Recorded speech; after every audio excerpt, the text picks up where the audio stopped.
So 6.4 is all about matrix operations. If you still have this packet from before we went on spring break, this is exactly where it's coming from. So you'll be able to follow along, no problem.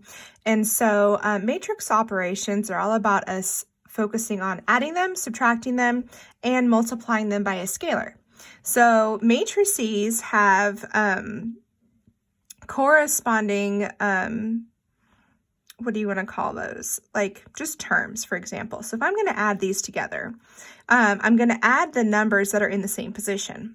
So the directions say find a plus b.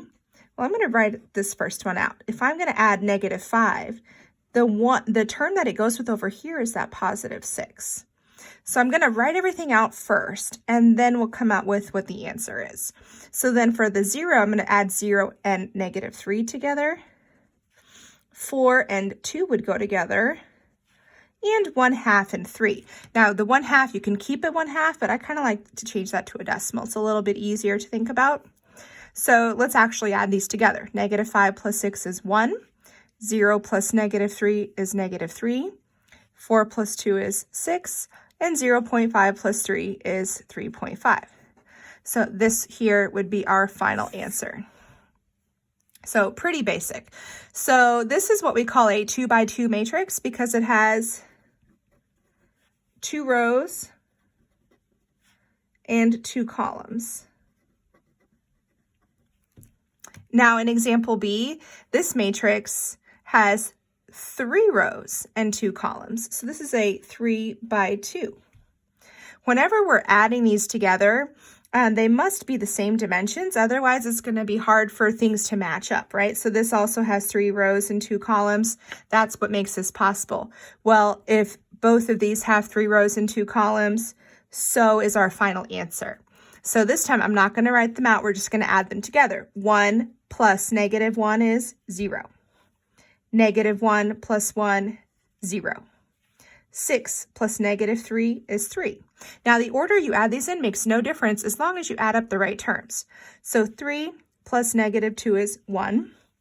5 plus -2, 3. And 0 plus 1, 1. So adding, not that big a deal. Now, when we're subtracting, we do need to be careful with negatives, okay? So I'm going to write this one out just so you can see how some of these negatives are going to come into play. So this is also a 3x2. This is a 3x2. So that means our answer will be a 3x2. So we're going to, again, put them together. This time we're subtracting. 1 goes with the 1 over here. -2 goes with 1.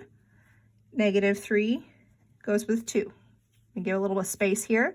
So I'm going to do 2 minus, but this is a -1. This is the whole reason why I want to write that out, so I don't mess up that negative. Then 0 minus 3 and -1 minus 3. So let me simplify these for a final answer. 1 minus 1 is 0. -2 minus 1 is -3. -3 minus 2 is -5. Over here in the second column, 2 minus -1 is 3. 0 minus 3, -3, and -3 minus 3 is -4. So we've got final answers there. Okay, then in example 3, I want to do the first time that we're going to multiply by a scalar. So the second part we're not going to worry about. It says find -a. What that means is they want you to multiply every number by -1. Well, that's pretty easy. I'm going to write -a equals 1 times -1, 3 times -1, 0 times -1, -1 times -1, 2 times -1, and 5 times -1. Now, you don't have to write all of this out. I just wanted to show you that step so you could see how I'm getting from a to -a. So -1 times 1 is -1. Then I have -3. Column 2 is 0 and 1. Column 3, -2, -5. Okay, there's one more scalar. I want to just give you another example. It's not always going to be just -1, but I'm going to turn the page. Let's just do the first part. Find 3a. So 3a means we're going to do 3 times each number. So -3 times 3 is -9. 4 times 3 is 12.